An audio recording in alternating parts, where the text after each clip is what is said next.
Hey there, all you fantastic people. I hope your day has been absolutely wonderful.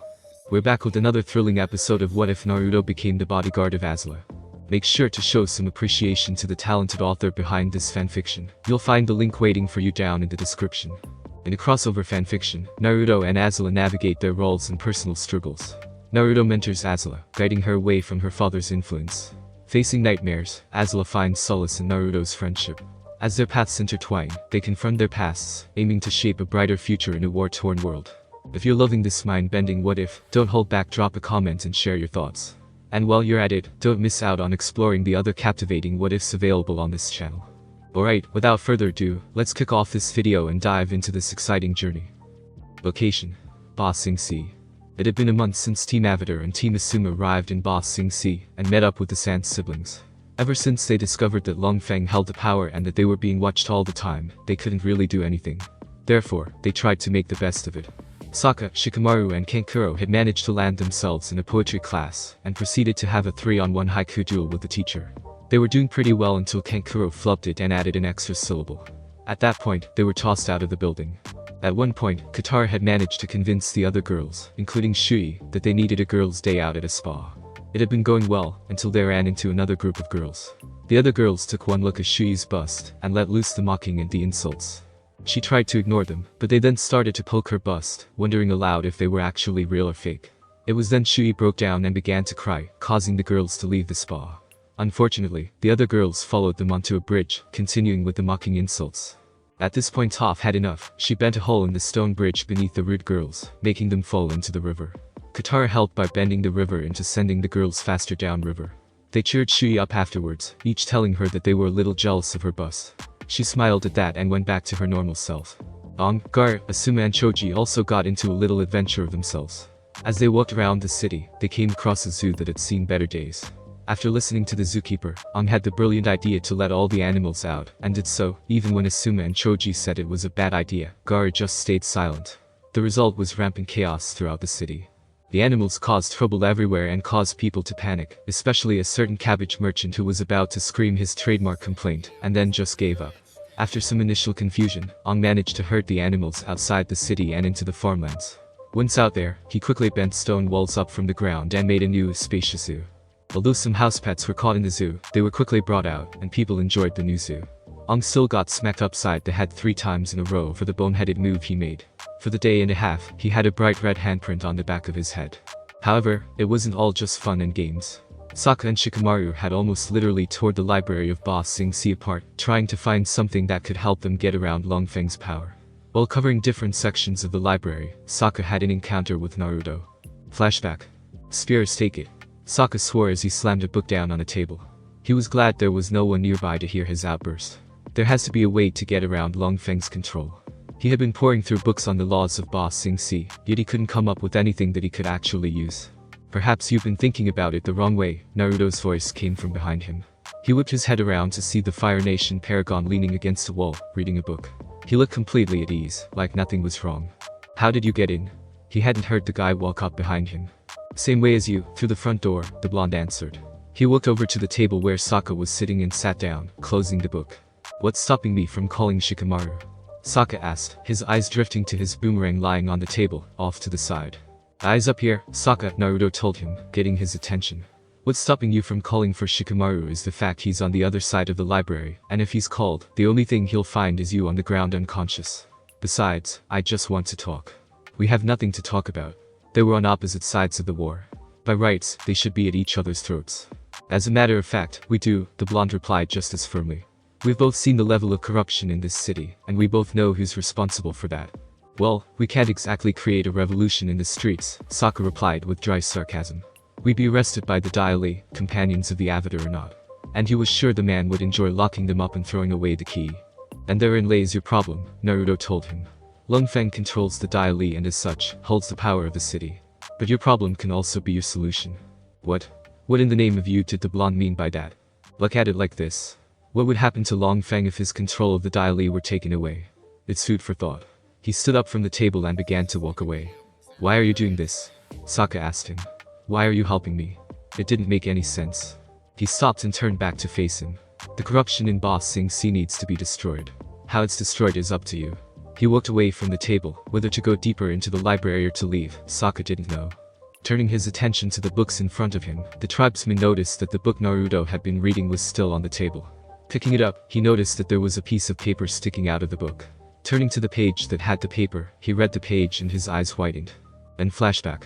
Ever since then, Sokka had an ace in the hole against Feng and the Dai Li. However, due to his paranoia, which was justified, that the Dai Li would find out, he kept the ace secret. Only he knew what it was. But he did tell the others about his encounter with Naruto. This led to Team Asuma trying to track down Naruto in the city. They finally found him and spent the next few days trailing him. Shui called it stalking. Flashback. They looked at the restaurants. It was almost as old as the city, and was quite expensive to eat in, the former they knew from asking around, and the latter from just looking at the place. How can Naruto afford to eat in a place like this? Ino asked as they stood at the entrance, off to the side like they were waiting for a table, which they weren't. I don't know, Choji answered. I am sure that Naruto would have been paid if he was with the army that is at war with this kingdom. Anyways, I looked at the menu and despite some of the ingredients, what they're serving is top grade and well worth the price. He could smell what was cooking in the kitchen from where he stood. It made his mouth water and his stomach rumble. From what I understood, the Old Badger Mall has been among the top 5 restaurants in Ba Sing Se since they started ranking restaurants, Asuma told them. He could see all the people sitting down at tables, eating food that looked, and probably tasted, delicious. Excuse me sirs, madam, a waiter said, coming up to and bowing to them. If you will follow me, please, I'll escort to your table. We didn't have a reservation, Asuma told the waiter. They had just been looking for someone. Yes, we noticed, he sneered at them. He could tell that they weren't really looking for food. They weren't dressed properly. However, we've been told that should you come in at lunchtime, we were to escort you to his table. He turned and walked away, leaving them with no choice but to follow. His table? Asked Ino. Who are we talking about? She got her answer when they were shown to a corner booth where Naruto sat eating. They are here, sir. Thank you. Naruto gave the waiter 4 gold pieces. The waiter took the tip, bowed and walked away. Team Asuma just stared at him as he ate. I took the liberty of ordering food for you 4, he finally told them, looking up at them. Please sit. They did so. What are you doing here, Naruto? Asuma asked, sitting across from the blonde. Eating. You know what Asuma-sensei meant, Naruto, Shikamaru told him. What are you doing in Ba Sing Se? What do you think I'm doing? He asked back with a smirk on his face. I don't know. The other members of Team Asuma were surprised. Shikamaru admitting that he didn't know was not something they didn't want to hear. It made them feel like they didn't have an advantage. Before anyone could say anything else, the food for Team Asuma had arrived. Ino was the first to try what was in front of her, lifting a piece of the meal up and placing it in her mouth. This is good, she declared. Choji took a bite. She's right, he agreed. He had never tasted anything like this before in his life. The Old Badger Mall has been around for quite some time, Naruto told them, sounding like he was amused by it all. I think that they wouldn't keep bad recipes around. Naruto, why would you help us out? Asuma asked, having not touched by his food. You and your princess have been trying to take on for a while now. Why would you just turn around and help us? He looked at the Jonin with a neutral expression. I didn't help you. I helped Sokka. Ino scoffed. Right, you helped Sokka. He wouldn't even tell us what he discovered. That had severely annoyed both her and her team. Why wouldn't tell them that information? That was smart of him, the blonde said, praising the tribesman. If he had told you guys, odds are the Avatar would have either said that they go straight for the Earth King right away, or would have blabbed the secret where Dai Li could hear him. Ong's not that bad, Choji defended the air nomad. Really? Asked Naruto. From what I saw in the ballroom, he decided to fly right up to the Earth King, despite being undercover, on that little air ball for the whole world to see. If he was a Konoha shinobi and he pulled something like that, he would have been severely punished. Or have standards changed since I left? He eyed the team from Konoha. Don't get so high and mighty, Naruto. You would have done the same thing, Ino accused him. He had been quite the loudmouth when they had been younger, which had surprised her, and the rest of them, to discover that he wasn't like that anymore. You have a point, Ino, but I knew when I need to keep my mouth shut. In case all of you have forgotten, I had to change my behavior and habits when I joined this war. He threw a look at her. I also knew what the word undercover meant, something he doesn't. Why do you hate on? Shikamaru asked him. What did he do that earned your distaste? Naruto looked away from them and focused his eyes on the nearby wall. It's not so much what he did as it's what he is. I don't hate on. I may dislike him, but I don't hate him. I hate the Avatar. Aren't they the same thing? Choji asked. No, Ong's just a little brat. The Avatar is a title. Look at the people in this restaurant. He turned his gaze on the rest of the Old Badger Mall, and they did the same. For Kami only knows how long, the people on this side of the planet have regarded the Avatar as a savior, someone who could fix all the problems they could fix themselves if they tried. The reason the Fire Nation is winning this war is because people are still waiting for the Avatar to win this war for them. It disgusts me. They don't need the Avatar. They can solve their problems on their own. His face scrunched up in disgust as he spoke, looking at all the people present. That may be true, Asuma conceded as he looked back at Naruto. But you're lying to us, Naruto. That's not all there is to it. There's something else about On that makes you dislike him. No, there isn't, the blonde stated, turning back to look at them. Shikamaru narrowed his eyes at Naruto, but then widened them in realization. Yes, there is. You dislike On because he reminds you of yourself when you were younger. How could he have missed it? It was so obvious now that he thought about it. Even when you were younger, you had a special ability to change other people's perceptions about life in general. Don't tell us you've become the very same person whose perceptions you wanted to change. How else that you were able to change our views of you? The blonde winced at those words, but it was enough for the other people at the table to see it. It was silent for a few minutes, and then he stood up from the table. Where are you going? Asuma asked him. I'm leaving and I'm making you get the bill, he told them, walking away from them. You leave and we'll come after you, Choji told him. This time, we'll get you. We're the kind of team that was made for capture and confinement. He stopped, looked back, and smirked. Is that right, Fatso? Asuma, Shikamaru and Ino went pale while Choji went red. What did you just call me? He growled. Naruto's smirk grew wider. You still denying that and saying you're just big-boned. Face it, Akimichi, you're a fat ass, he taunted the shinobi. Choji let out a roar of rage and leapt for him. The blonde just stepped to the side and let him crash into another table. This went for a few more minutes as Naruto caused Choji to destroy more of the restaurant, while the rest of Team Asuma tried to calm him down. When that finally happened, they were surrounded by the staff of the old Badgermole, and Naruto was nowhere to be seen. And flashback. To help repay for the damages, Team Asuma had to work as dishwashers in the kitchen for 3 days. After they had finished that, they tried to look for Naruto, but only to fail. They were sure that they would find him again. All they had to do was keep looking. During all this action, Aang decided to start the search once again for Appa. Sokka had decided to help by trying to paint pictures of Appa too for the missing posters, frowning as he worked. He sat on the floor next to Kella while Toph lounged nearby, Momo licking her foot. Kankuro had borrowed 2 tables and placed them together and against the wall. He sat there, working on something that nobody, aside from his brother and sister, really knew was. Shikamaru and Temari were playing shogi with Gar keeping an eye on them, the combination of watching both of their strategies, and making sure Shikamaru stayed on his side of the board, due to an incident in Suna, that involved a game of strip shogi. Both Gar and Kankuro agreed that one of them should always keep an eye on the two, whenever they were near a shogi board. The front door opened, letting Aang, Katara, Asuma, Ino, Choji and Shuyi in. We found a printer to make our posters, Katara announced, holding a poster of Appa. It was professionally done and gave a good image of what Appa looked like. Sokka looked up at the poster.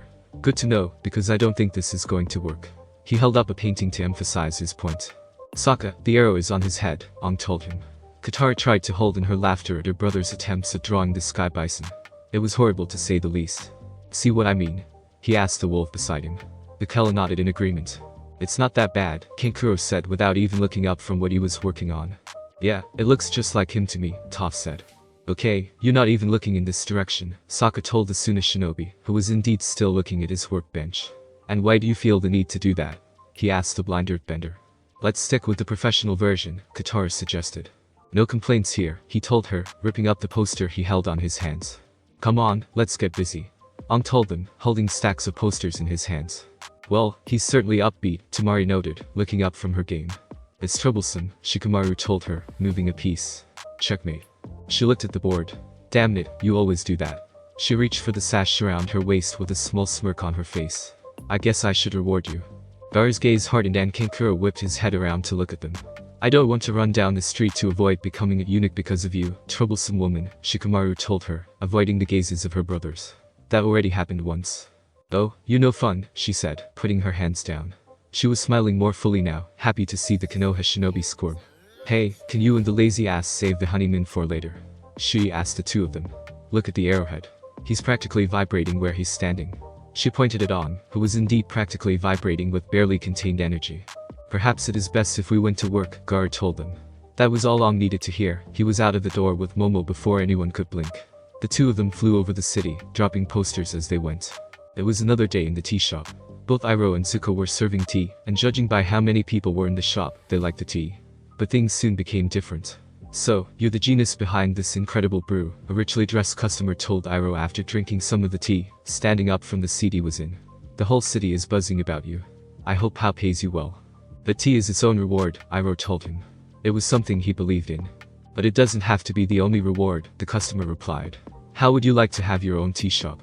He was stunned by the offer. My own tea shop. This is a dream come true. Having overheard the last part of the conversation, Pao decided to join in. What's going here? Are you trying to poach my tea maker? He demanded. Sorry Pao, but that's business for you. Am I right? The customer asked, laughing a little. Mushy, if you say, I'll make you assistant manager, Pao told Iroh.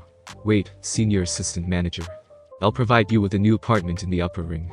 The tea shop is yours to do whatever you want, complete creative freedom, the customer told him. I even get to name the shop? Iroh asked. Creative freedom was not something he was expecting. He would have thought the man would insist on a particular name for the shop. Of course. Senior executive assistant. Tried Pao. Iroh simply handed him the teapot in his hands and bowed to the customer. Pao groaned and walked away. Did you hear, nephew? Iroh asked to a passing Zuko. This man wants to give us our own tea shop in the upper ring of the city. That's right, young man, the customer agreed. Your life is about to change for the better. I'll try to contain my joy, Zuko told him with heavy sarcasm. He slammed the tray of tea he held onto a table and went outside the tea shop, leaning against the wall.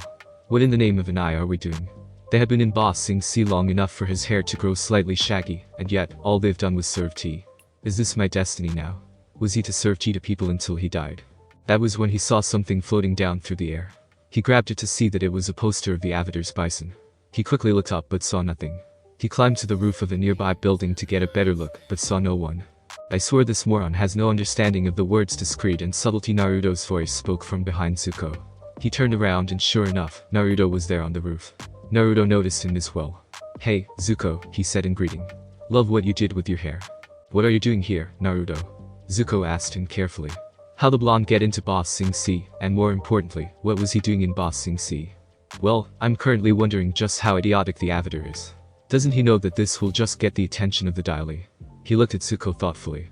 So, what are you going to do about it? What are you talking about? Zuko, you've been going after the Avatar for 3 years now, and you're just going to let an opportunity like this slip by. His eyes widened slightly in realization. This was indeed a golden opportunity. If there were posters that were giving information about the Avatar's bison, it must mean that the Avatar was here, in Ba Sing Se. But he knew he could say that to Naruto, certain that he would somehow report it to Azula. What I do is none of your concern, he finally said. Hey, it's your choice. It just seems like you've been given an easy chance to capture the Avatar. All you have to do is get the sky bison, the blonde shrugged. Well, do what you want to do.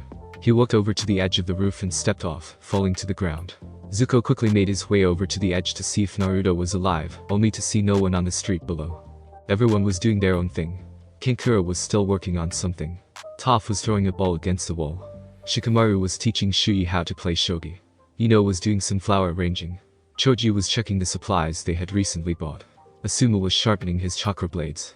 Tamari was checking her equipment. Gari just sat in a corner, waiting. Sokka and Katara were playing a game involving tiles.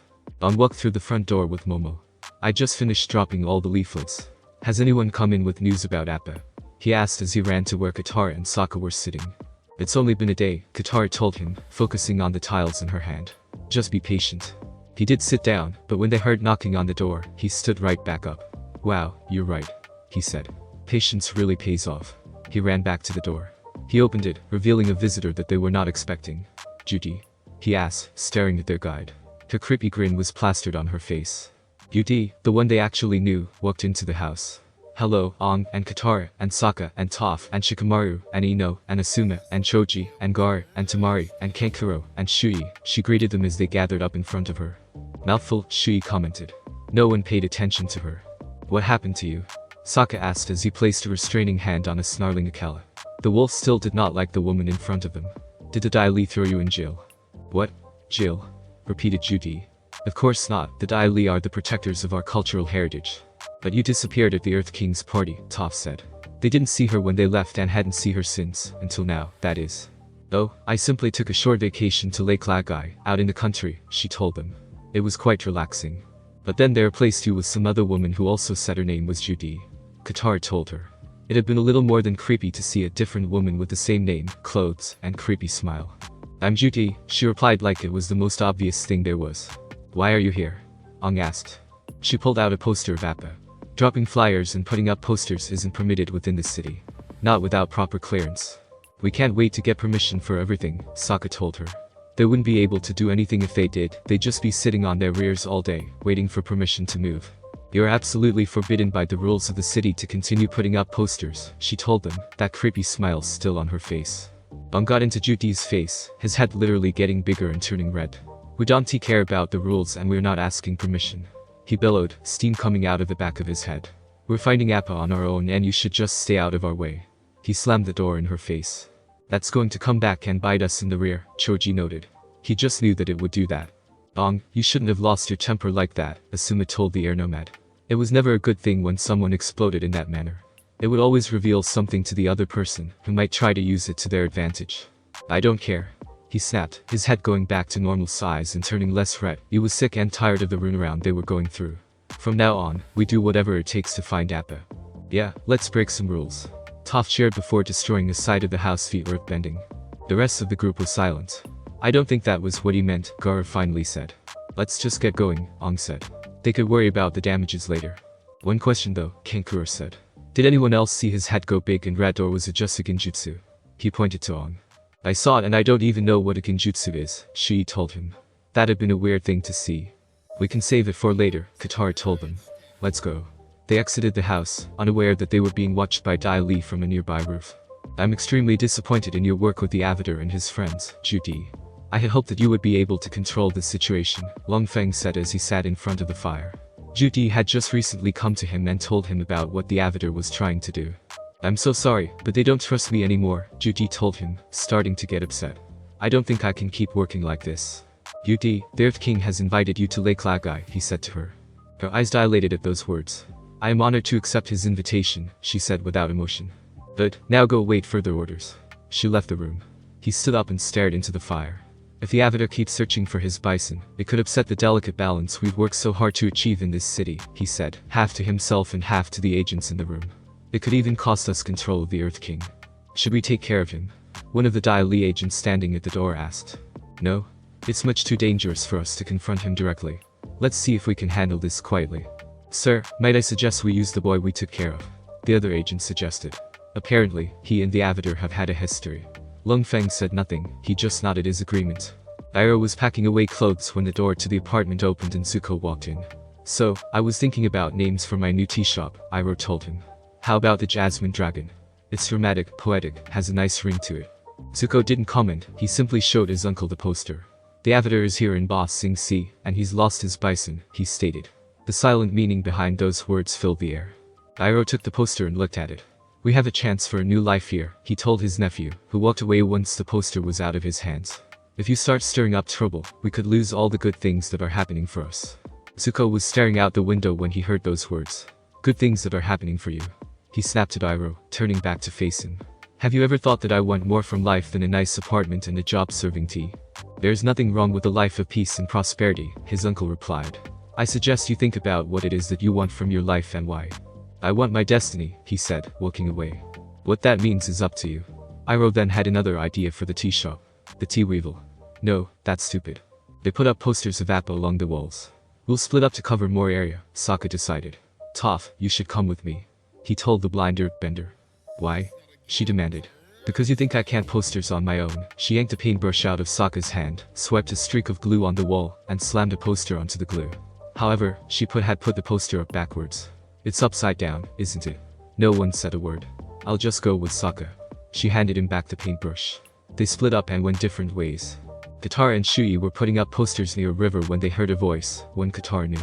Katara, said the voice. She turned her head and gasped, confusing Shui. Standing behind the two girls was Chet. I think I can help you, he told them. Katara's reaction was to blush in anger, bend the river behind her up into the air, and hurl it at him. Katara, I've changed. He protested before the water sent him flying into an alley. Katara went after him. Tell it to some other girl, Jet. She told him before bending some of the leftover water into ice spikes and throwing it at Jet. I think I'm missing something here. She called out. Neither of them paid attention to her. One was trying to make he didn't die, and the other was trying to kill him. Jet drew his hook swords to shatter the spikes, but was forced back to the end of the alley, which was a dead end. I don't want to fight you. I'm here to help.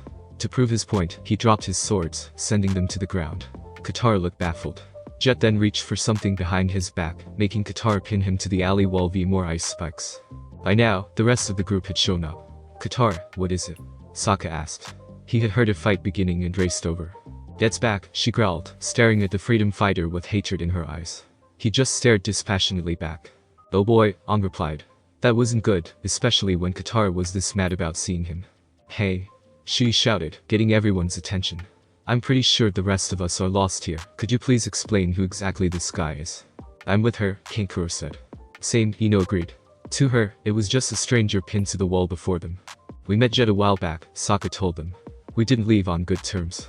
That might have been putting it mildly, as they had left him frozen to a tree after stopping his attempt to destroy a dam. So, we can't trust anything he says, Katara said, glaring at the man in question. We don't even know why he's here, her brother told her. I don't care why he's here. Whatever the reason is, it can't be good. She was prepared to crush the freedom fighter right where he was pinned. I'm here to help you find Appa, Jet finally said. He revealed what he had been reaching for, one of the Appa posters. Open mouth, insert foot, Shui said. No kidding, Ino said. Shut up, you two, Katara told them, throwing a glare at the two of them. She didn't need that at the moment. Katara, we have to give him a chance, Aang said. This just might be the break they needed. I swear I've changed, Jet told them. I was a troubled person and I let my anger get out of control. But I don't even have the gang now.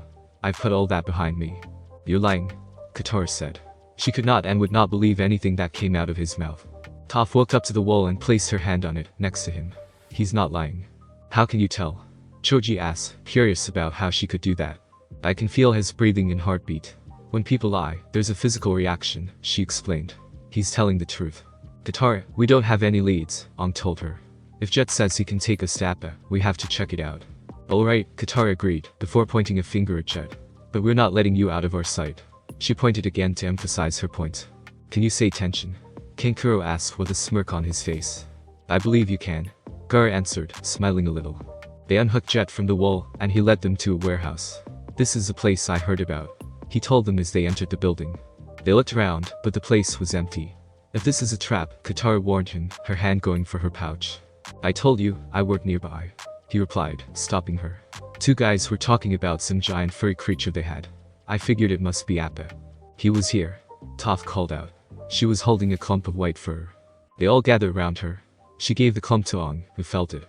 We missed him. He could tell just by how the fur felt in his hand. We're going to call in Team Kurenai, Asuma stated. They're the tracking team. But it might be too late, Ino pointed out to her sensei. The trail could already be stale. They took that big thing yesterday, an old man with a broom said as he walked past them. Shipped him out to some island. About time, I've been cleaning up fur in various, leavings all day. What island? Where's Appa? Aang demanded, rushing over to the old man. Foreman said some rich royal type on whale tail brought him up. Guess furs who are such. Though, could be the meat be good. We've got to get to Whale Tail Island, the air nomad declared. Where's Whale Tail Island? Both Sokka and Asuma checked their maps. Asuma's map also had the current locations of the other teams. Far, very far, Sokka said, lowering his map. Neither Team Kurenai or Team Guy are close to it, Asuma said. From what he could tell, they were either in the eastern part or the northwest part of the Earth Kingdom. Here it is. Sokka pointed to Whale Tail Island on his map, laying it on the floor. It's near the South Pole, almost all the way home. Aang, it'll take us weeks just to get to the tip of the Earth Kingdom, Katara told the air nomad. And then we'll need to find a boat to get to the island. I don't care. We have a chance to find Appa. We have to try. Must be nice to visit an island, the old man said aloud. I haven't had a vacation in years. Don't you have some more hair to clean up? Katara asked him, irritated that he was interrupting them. There's no need to be rude, Choji told her. She ignored him. Shuffle on, I get you, the old man replied as he kept walking. No more need for old Sweepy. You're right, Aang, Katara said to the airbender. Right now our first concern has to be finding Appa. We can come back when we have him. Alright, let's get moving, Sokka told them, both he and Akala taking the lead. I'll come with you, Jet told them as they started to leave the warehouse. We don't need your help, Katara vehemently replied. Why wouldn't you trust me? He asked before following the rest of the group, leaving Katara, Toph and Shui alone in the warehouse. Gee, I wonder. Like she was ever going to forget what had happened the first time they had met. Was this guy your boyfriend or something? Toph asked her. What? No. She protested. Why would she even think that? I can tell you're lying, the earthbender said in a sing-song voice. Even I can see that, Shui said, a big smirk forming on her face. You know what this means, princess. We're going to have to fish for details later. Katara just walked out of the warehouse. They made their way down the street, not really paying attention to the few people who were passing them. We can take the train to the wall, but then we'll have to walk, Sokka said. Don't worry. On the way back, we'll be flying. Aang told him. We still have to figure out a way to get the three of us out without Long Feng finding out, Temari said, gesturing to herself and her brothers. We'll worry about that when we get there, he replied. He was simply happy to be a trail that would lead them to Appa. We're finally leaving Ba Sing Se. Worst city ever, declared Toph. However, things did not go as they had planned. Jet, cried Smellerby as she and Longshot came out of a nearby side street. That single word made everyone stop in their tracks. I thought you said you didn't have your gang anymore, Katara told Jet when she heard Smellerby. I don't, he replied as he turned around, only to be hugged by Smellerby. We were so worried, she said. How did you get away from the Dai Li? The Dai Li, repeated Katara, a shocked expression appearing on her face. I don't know what she's talking about, Jet said in protest. He got arrested by the Dai Li a couple of weeks ago. We saw them drag him away. Smellerby explained as the others gathered around. Why would I be arrested? I've been living peacefully in the city. He vividly remembered coming into the city, finding a job, and not causing a fuss about anything. He knew that was what happened. Toph knelt to the ground between them, placing her hand on it. This doesn't make any sense, she announced. They're both telling the truth. That's impossible, Katara said. One of them had to be lying. Nothing is impossible, Gar told her. He knew that from experience. Gar's right, Sokka agreed, figuring out the truth. Toph can't tell he's lying because they both think they're telling the truth. Jet's been brainwashed. That's crazy. It can't be, Jet denied. He then noticed that everyone was beginning to enclose upon him. Stay away from me. They didn't listen. It was dark outside, and everyone was in their own home. A Dai Li agent walked down the street, patrolling the city. Out of my way, Skinny, a voice declared behind him. The blue spirit ran by, shoving the agent out of the way. Watching him turn into an alley, the agent gave chase. When he came to the front of the alley, he saw the blue spirit standing in the middle of the alley, swords drawn and obviously expecting a fair fight. The agent launched one of his rock gloves at the blue spear's chest, making a hole, and launched the other at the spear's head, knocking clean off. As the head landed, it was revealed that it was only a dummy. Huh? The agent asked before feeling a sword at his neck. If you don't want to end up like him, you'll do what I'll say, the blue spirit threatened the agent as he stood behind him. They took Jet to a building where the Dai Li would not go looking for them. To ensure that they didn't get sneaked up on, Momo and Akela stood outside and kept watch. The Dai Li must have sent Jet to mislead us. And that janitor was a part of their plot too, Katara said. This is becoming a drag, Shikamaru said to himself. Just pay attention, little boy, Temari told him. I bet they have Appa here in the city, Aang said, thinking it over. Maybe he's in the same place they took Jet. Where did they take you? He asked Jet, who was sitting in a chair. Nowhere, answered Jet. I don't know what you're talking about. He knew that he had been in the city and living peacefully. He didn't know anything about the Dai Li. We need to find a way to jog his real memories, the air nomad muttered. That was probably the only way they were going to get anywhere. Ino, get to work, Asuma ordered his students. Understood. Everyone, give me some room. They did as they were told. Shintention no jutsu, mind-body switch technique, she said, her hands flashing through the hand seals. The first thing she saw in his mind as she tried to work the memory block out was the memory of his home burning to the ground. He was a child and could do nothing as he watched his family burn to death, their screams still reaching his ears. No? He screamed, lurching forward and sending Ino back into her own body. It's too painful, don't ever do that again. He all but yelled at her. Ino, are you okay? Choji asked, concerned for his teammate. Yeah, I'm fine, she said, getting up from where she fell. I'm just surprised that a guy who doesn't know anything about chakra was able to push me out. It must have been quite the powerful memory for him to do such a thing. Were you able to get into his memories? Shikamaru asked. She shook her head. Not fully, I only managed to loosen the grip of the memory block, but I don't think he'll let me in again. Maybe this will help. Katara walked behind Jet, bent water out of her pouch and held it to his ears, trying to heal his mind. Ino walked up to him and repeated her jutsu, going into his mind again. He sat there, looking at the floor. His vision began to get blurry, so he tried to look up. When he did, he saw the floor give way to water and saw a man standing on the water. Before he could get a good look at the man, he disappeared under the water. What he saw next were only flashes. He saw an underground tunnel and a Dai Li agent with a light circling around him. They took me to headquarters under the water, he said as he opened his eyes. Like a lake. Wait. Sokka said as he remembered the last conversation with Judy. Remember what Judy said? She said she went on vacation to Lake Laogai. That's it. Lake Laogai, said Jet as he stood up. Now we know where to go, Aang said. We should head for the monorail and make our way to the lake, Asuma told them. That was going to be the fastest way to get there. It'll take us some time to get there, Gar said. We should rest once we get to the lake area and we begin our search in the morning. It was a sound idea, one they all agreed with. As they made their way to the monorail station and took it out to the closest station to the lake, they found a nearby inn and went to sleep. They practically had to knock out on, because he couldn't go to sleep and kept everyone else up. They had a quick breakfast and then made their way to the lake. "So, where's the secret headquarters?" Sokka asked. All he saw was a lake. "Under the water, I think," Jet answered, scratching his head. The memory he had now was a bit fuzzy. "So how will we get in?" Shui asked. "I'm hoping you're not thinking about having us swim out into the middle of the lake and then dive." "Why? Are you afraid of water?" Tamari asked her. "It's not exactly easy to swim with these." She pointed to her breasts. "There's a tunnel right there near the shore," Toph told them, pointing to the spot. She walked to the shore, whistling as she went. When she reached the edge of the shore, she brought up a slab of rock with earth bending.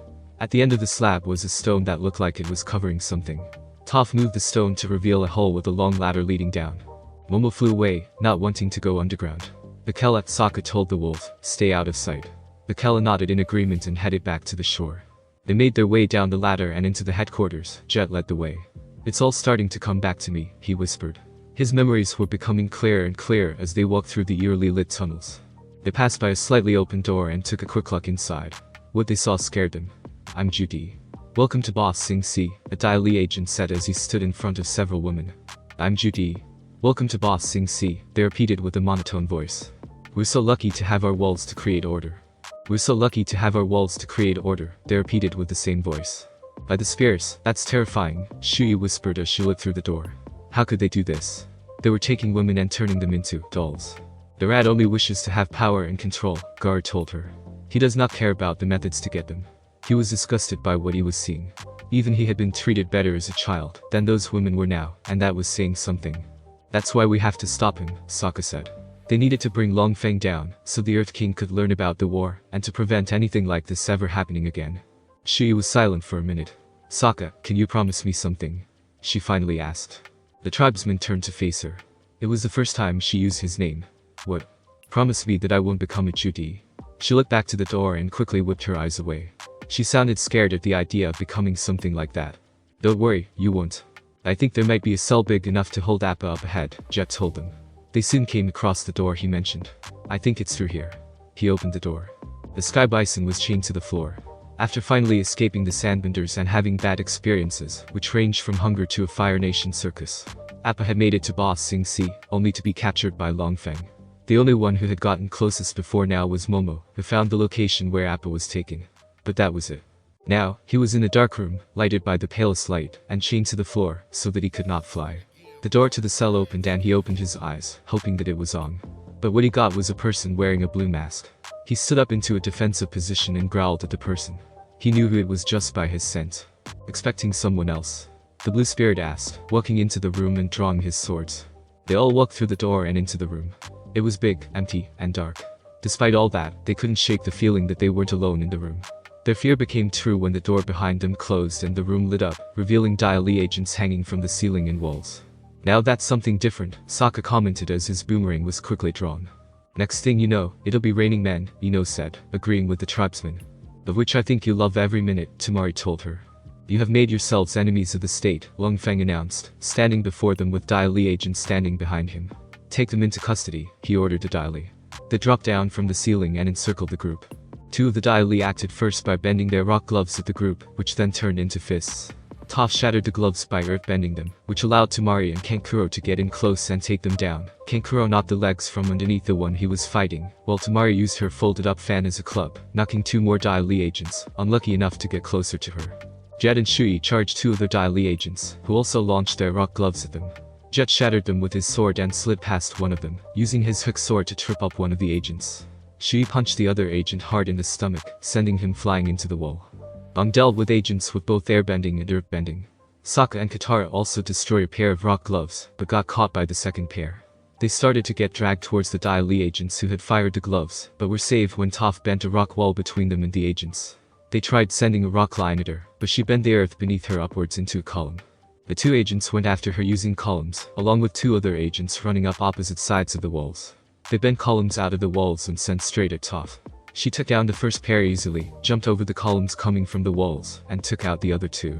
However, a rock glove caught from behind, making her fall back to the ground and towards the agent bending the glove. She was saved by Jet, who was using a steel chain to swing past her. The agent fired off a rock shoe after the two, but Longshot destroyed the shoe with an arrow. Two other agents joined the first and bent more rocks at them. Jet leapt over Longshot's back and destroyed the rocks with his hooked swords. The agents were about to bend another round of rocks at them, but were grabbed by their legs and thrown at the wall by sand. Toph, Jet and Longshot turned and saw the sand coming out of Gar's gourd.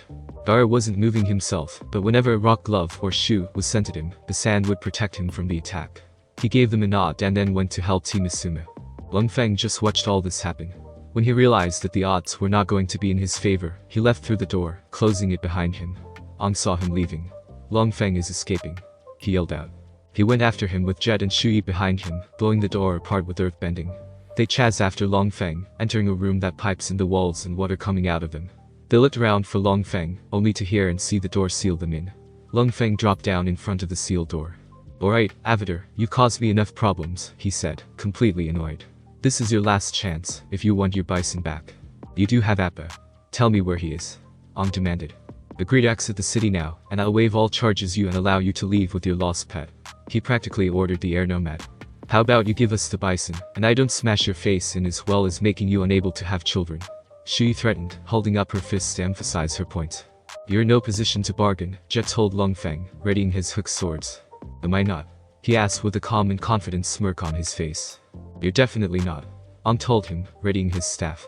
He was outnumbered and outmatched. Jet, the Earth King has invited you to Lake Laogai. Jet went still as his eyes dilated. I am honored to accept his invitation, he intoned with an emotionless voice. He turned on the others. They dodged his swings but were still surprised. What's the matter with you, Jet? Shui demanded. Jet's only reply was to charge them. Appa growled at the blue spirit, stomping his front feet to warn him off. You're mine now, the blue spirit said. Hearing the door behind him open, he turned and readied his swords for a fight. But who he saw next was not someone he was expecting. Uncle. Iroh stood at the door, closing it behind him. So, the blue spirit, he said. I wonder who could be behind that mask. The blue spirit sighed, lowered his swords and took off his mask, revealing Zuko's face. What are you doing here? I was just about to ask you the same thing, his uncle replied. What do you plan to do now that you've found the Avatar's bison? Keep it locked in our new apartment. Should I go put on a pot of tea for him? Uncle's using sarcasm. He's never done that, Zuko thought. But while surprising, that wasn't important. He turned his attention back to the bison. First I have to get it out of here. And then what? Iroh shouted. You never think these things through. This is exactly what happened when you captured the Avatar at the North Pole. You had him and then you had nowhere to go. I would have figured something out. He protested. No? The Dragon of the West yelled at him. If his friends hadn't found you, you would have frozen to death. He growled slightly in frustration and looked away. I know my own destiny, Uncle. He had to bring the Avatar to the Fire Nation. He had to go home. Is it your own destiny? Or is it a destiny someone else has tried to force on you? Stop it, Uncle. I have to do this. He faced the bison. That was what he had to focus on. With it, he was even closer to taking the Avatar captive. I'm begging you, Prince Zuko. Iroh said, using his title, something he hasn't done since they had first traveled to Ba Sing Se. It's for you to look inward and begin asking yourself the big questions. Who are you and what do you want? Zuko's emotions ran rampant. He tried to calm them, but he just couldn't. Not being able to take it anymore, he gave a frustrated yell and threw the swords and the mask to the ground. His yell echoed all around them, bouncing off the walls. It almost seemed mocking. Jet kept coming at both Ong and Shui, swinging wildly. Jet, it's me, Ong. Ong told him as they dodged. You don't have to do this. I'm afraid he no longer has a choice, Long Feng said smugly. You can't. Shui shouted. She tried to charge him, but Jet attacked them again. Ong and Shui moved out of his swings. They didn't want to get hit by them. Ong sent him skidding back with a blast of air. Jet, I'm your friend, he said. Look inside your heart. Jet shook his head, like he was trying to clear it. Do your duty, Jet. Long Feng commanded him. He walked towards the two and stopped, breathing heavily. He can't make you do this, Ong told him. You're a freedom fighter. Those words caused Jet to remember everything those words meant, the thought of his friends, what they did, and why they chose to do it. The memories started to blur together, and he kept seeing Long Feng's face interspaced between the memories. Finally, the haze of memories cleared, and Jet returned to normal. Long Feng did not see this. Do it. Do it now, he commanded. Jet responded by throwing one of his hooked swords at him like a spear. Long Feng sidestepped and responded by bending a rock line at Jet. It struck him hard in the chest, sending him to the ground. Both Ong and Shui saw this when the dust cloud finally cleared. They over to Jet as Long Feng bent a rock column upwards and leapt into a pipe. Foolish boy, he said. You've chosen your own demise. Don't run away, you coward. Shui shouted, going after him. But the column had dropped back into the ground, and Long Feng had disappeared into the pipe. I'm sorry, Ong, Jet croaked out as both Ong and Shui knelt beside him. They could tell just how he was breathing that he was in pain. Don't be, Ong told him. It wasn't your fault, Shui agreed. The door to the room opened, letting the rest of the group in. They were all shocked to see Jet lying on the floor. They rushed over to him, gathering around his body. Katara bent the water out of her pouch and covered her hands with it. She placed them over Jet's chest. This isn't good, she declared after a few minutes. She knew that the injuries were extensive. Lino knelt and did her own diagnostic, her hands glowing with green chakra. She's right, she finally said, letting her chakra dissipate. Not even Lady Tsunade or Sakura could save him, there's too much damage. I'm sorry, she told Smillerby and Longshot. Don't be, Smillerby replied. You guys go and find Appa. We'll take care of Jet. We're not going to leave you, Katara told them. There's no time. Just go. We'll take care of him. He's our leader, Longshot replied, speaking for the first time, surprising everyone. Don't worry, Katara, Jet said to her. I'll be fine. He gave a small smile. She closed her eyes, stopping herself from seeing her, and stood up from where she knelt. Ino did the same thing. They walked away from him and his freedom fighters. He's lying, Toph whispered to Sokka. He didn't say anything in response. They walked away through another door, not looking back to see Smillerby crying or Longshot standing guard with an arrow ready. They finally found the cell that held Appa. They opened it only to find an empty room. Appa's gone, Ong said. Long Feng beat us here. If we keep moving, maybe we can catch up with him, Sokka stated. They all ran out of the room and found a nearby exit. Toph bent it up to the surface and broke through the stone serving as a blocker. They jumped out of the hole and saw Cal running towards him. We have to keep moving, Asuma ordered. They all started running down the path when both Ong and Shikamaru noticed that there were Dai Li coming out of the exit and chasing them. We've got Dai Li agents on our 6, Shikamaru told them, quickly looking back at them to count how many there were. Do you think we can outrun them? Shui asked. She had also looked back to see how many were behind them. I don't think it's going to matter, Choji answered. In front of them stood a line of Dai Li along with Long Feng. There were also Dai Li along the cliff on their right. The agents in front of them bent a large wall to rise, so that they were blocked. They hung to the wall while Long Feng stood on top of it. When they stopped, the Dai Li behind them did the same thing. They had been blocked in, except for the shinobi, who could walk on the water. Spears, take it. Sokka swore loud as he looked around, seeing all the agents and Long Feng. Do we have any options? Momo flew down onto Ong's shoulder, making noises at them. What is it, Momo? Ong asked. Momo took off from his shoulder and flew into the sun. Akela raised his nose up and sniffed the wind. His lips curled back into a wolfish grin. He threw his head and howled to the sky. The Dai Li agents shivered at the howl. It almost sounded like a battle cry. After Akela was done, silence reigned supreme. Then, from above they heard a roar that seemed to answer Akela's howl. From the direction of the sun, a certain sky bison flew down to them. Appa, cried Ong with joy. Appa smashed through both walls, sending Dai Li everywhere. Ong and Toph took care of the ones on the wall, by bending the area of the cliff they were on to jut out, sending them flying into the drink.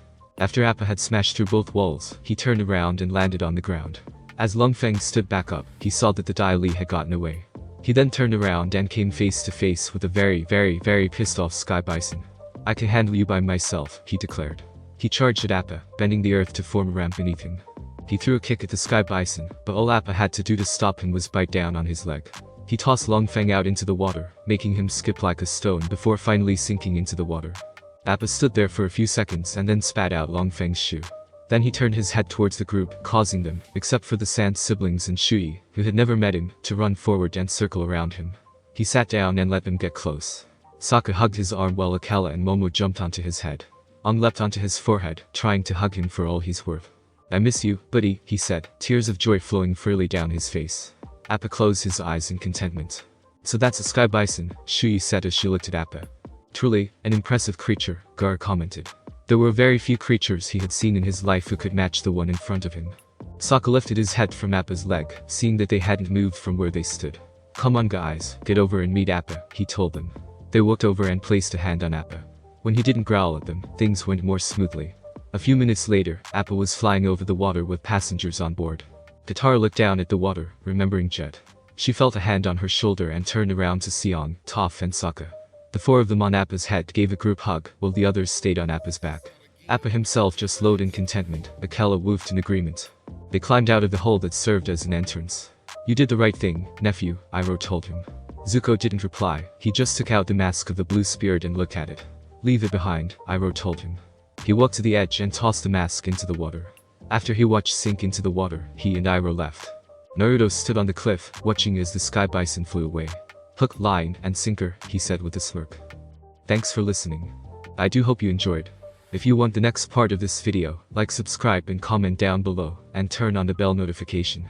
And also check out other videos that I have created and enjoy. See you in the next video. Peace.